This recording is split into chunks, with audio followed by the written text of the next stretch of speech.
Ang isang taong sanay mag-isa ay hindi nangangahulugang malungkot o walang kaibigan. Sa katunayan, ito ay nagpapahiwatig na sila ay self-sufficient.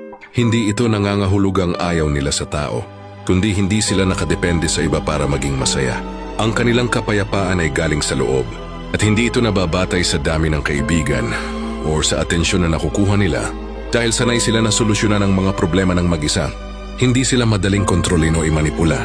Wala silang takot na maiwan o iwanan dahil alam nilang kaya nilang tumayo sa sarili nilang mga paa.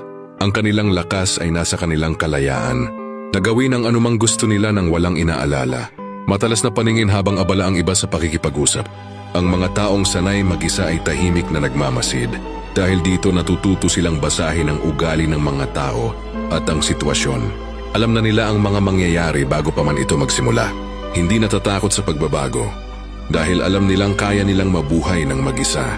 Hindi sila natatakot na iwan ang isang bagay na hindi na nakakatulong sa kanila. Kahit masakit kaya nilang magsimula muli, ang kanilang lakas ay nasa kanilang kalayaan.